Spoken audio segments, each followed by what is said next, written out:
वर्णानामर्थसंघानां रसानां छन्दसामपि मंगलानां च कर्तारौ वंदे वाणी विनायकौ। श्रद्धाल भक्तगण, श्री सुखदेव स्वामी ने बड़े ही भाव सहित मंगलाचरण गाया है। मंगलाचरण के माध्यम से भाव विभोर होकर उन्होंने भगवान की विनती की है।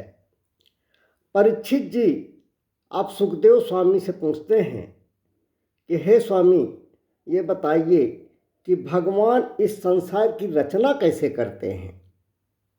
तब सुखदेव जी बोले कि हे राजन परीक्षित, यही प्रश्न देवर्षि नारद जी ने अपने पिता ब्रह्मा जी से किया था। ब्रह्मा जी को आंख बंद कर ध्यान लगाए हुए जब देवर्षि नारद जी ने देखा तो पूछा कि हे पिताजी, सृष्टि की रचना तो आप ही करते हो, तो फिर आप किसका ध्यान लगाए बैठे हो? क्या आपसे भी ऊपर कोई है? तब ब्रह्मा जी ने कहा कि हे पुत्र, मेरे ऊपर भी कोई है जिसने मुझे भी बनाया है। तब ब्रह्मा जी ने नारद जी को सृष्टि रचना की प्रक्रिया अति विस्तार से बताई। भगवान के दिव्य नाभि से कमल उत्पन्न हुआ, कमल से ब्रह्मा जी का प्राकट्य हुआ।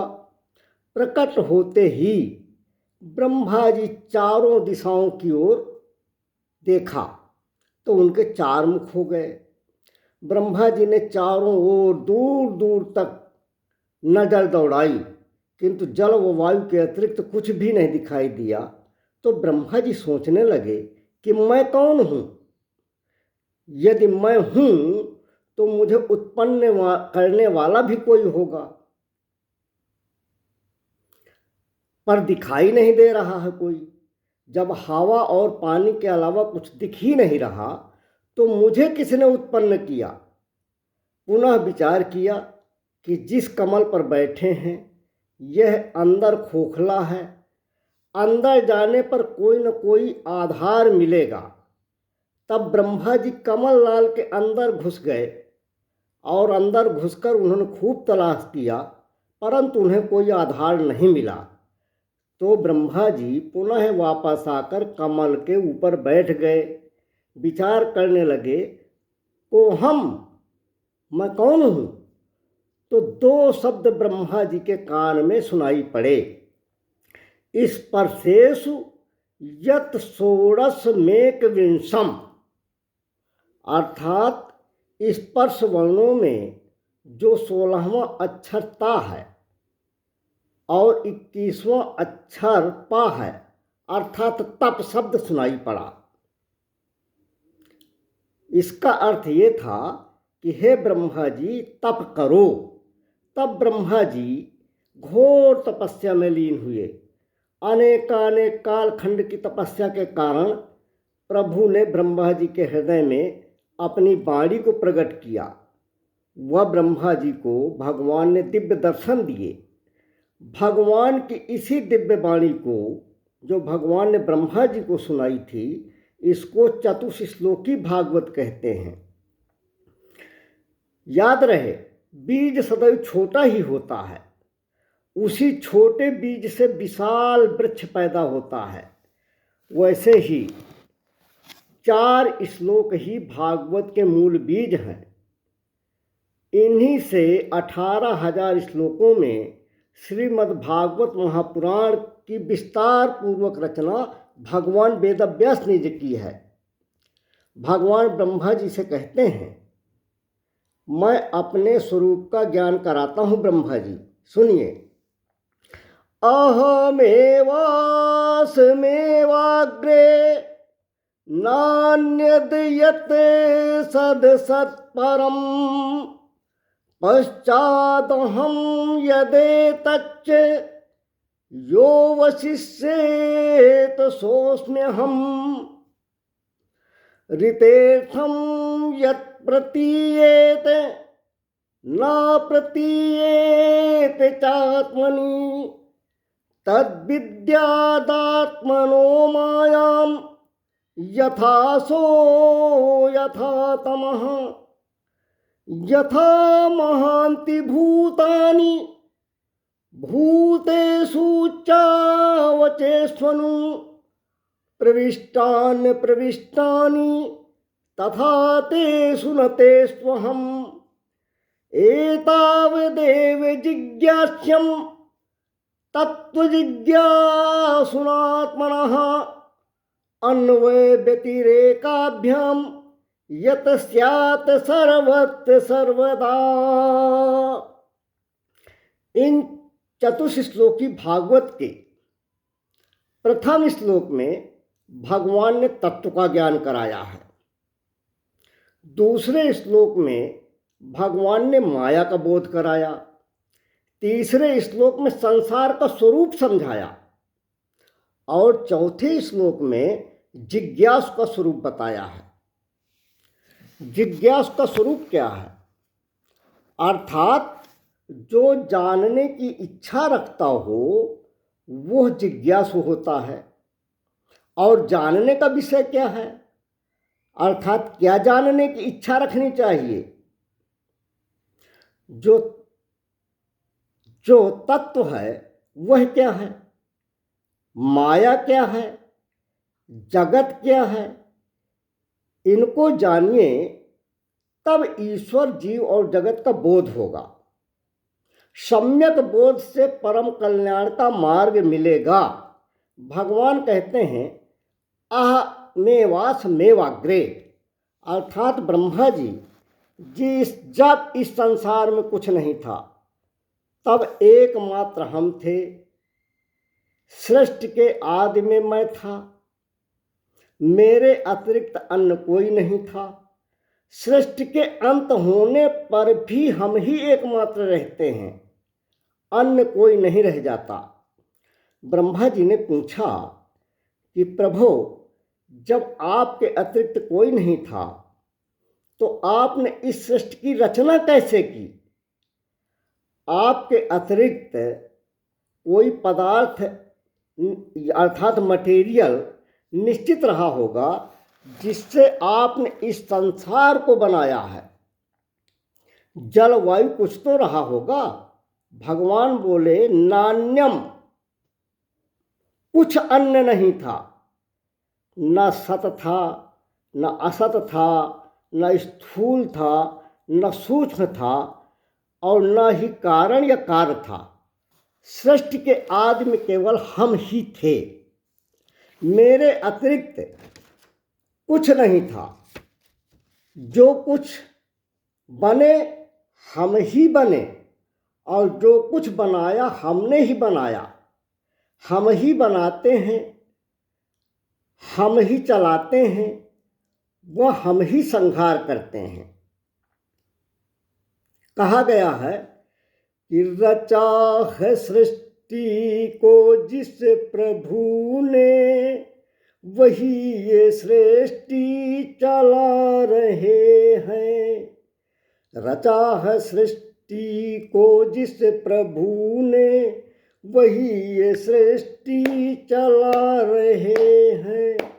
जो पेड़ हमने लगाए पहले, उसी का फल हम अब पा रहे हैं। जो पेड़ हमने लगाए पहले, उसी का फल हम अब पा रहे हैं। रचा है सृष्टि को जिस प्रभु ने, वही ये सृष्टि चला रहे हैं। इसी धरा से शरीर पाए, इसी धरा में फिर सब समाए। है सत्य नियम यही धरा का, एक आ रहे हैं एक जा रहे हैं। है सत्य नियम यही धरा का, एक आ रहे हैं एक जा रहे हैं। रचा है सृष्टि को जिस प्रभु ने, वही ये सृष्टि चला रहे हैं। जिन्होंने भेजा जगत में जाना, तय कर दिया लौट कर फिर से आना। जो भेजने वाले हैं यहाँ से वही तो वापस बुला रहे हैं। जो भेजने वाले हैं यहाँ से वही तो वापस बुला रहे हैं। रचा है सृष्टि को जिस प्रभु ने वही ये सृष्टि चला रहे हैं। बैठे हैं जो धान की बालियों में समाये मेहंदी की लालियों में। हर डाल हर पत्ते में समा कर गुल रंग बिरंगे खिला रहे हैं। हर डाल हर पत्ते में समा कर गुल रंग बिरंगे खिला रहे हैं। रचा है सृष्टि को जिस प्रभु ने वही ये सृष्टि चला रहे हैं। रचा है सृष्टि को जिस प्रभु ने वही ये सृष्टि चला रहे हैं। तो ब्रह्मा जी कहते हैं कि हे भगवान, आप सृष्टि रचते हैं, आप अकेले हैं, तो फिर इस सृष्टि में आप पदार्थ कहाँ से लाते हैं? भगवान कहते हैं कि ब्रह्मा जी, मैं अकेला हूं। एको ब्रह्म द्वितीयो नास्ति। इसलिए मैंने बनाया भी और मैं बना भी। निमित्त कारण भी मैं और उपादान कारण भी मैं।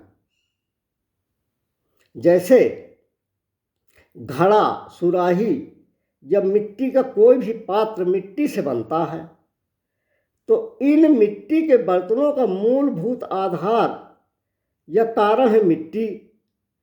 तो मिट्टी उपादान कारण है, लेकिन मिट्टी से अपने आप बर्तन नहीं बन सकते। जब कुम्हार ने बनाया तब मिट्टी से बर्तन तैयार हुए, तो बनाने वाला कुम्हार हुआ निमित्त कारण और मिट्टी हुई उपादान कारण। इसी प्रकार सोने से तैयार आभूषण उपादान कारण हुआ और सोने से आभूषण तैयार करने वाला स्वर्णकार निमित्त कारण हुआ। कुछ ऐसे भी कार्य होते हैं जिसका निमित्त कारण और उपादान कारण एक ही होता है। जैसे मकड़ी का जाला या मोर का पंख। मकड़ी जो जाला बुनती है, उस जाल को बुनने के लिए वह बाजार या अन्य कहीं से धागा थोड़े ही लाती है। आपने देखा होगा कि उस जाले को मकड़ी उत्पन्न करती है और वही उसको बुनकर जाले का रूप देती है। इसलिए मकड़ी निमित्त और उपादान कारण दोनों ही है। यही स्थिति मोरपंख की भी होती है, जिसमें निमित्त कारण और उपादान कारण मोर ही होता है। ऐसी ही स्थिति ईश्वर की है। सारे ब्रह्मांड को बनाने वाले प्रभु हैं और अखिल ब्रह्मांड बना भी प्रभु से ही है। भगवान स्वयं बने भी हैं और उन्होंने अखिल ब्रह्मांड को बनाया भी है। शेष कथा निरंतर जारी रहेगी। अगले चक्र में कहने का प्रयास करेंगे। बोलिए श्री बांके बिहारी लाल की जय। माता राधा रानी की जय। सियावर रामचंद्र की जय। उमापति महादेव जी की जय। पवन सुत हनुमान जी की जय। सभी संतों की जय। सभी देवताओं की जय। अपने अपने गुरु महाराज की जय। अपने अपने माता पिता की जय। धर्म की जय हो, अधर्म का नाश हो, प्राणियों में सद्भावना हो, विश्व का कल्याण हो। भारत माता की जय हो। हर हर महादेव।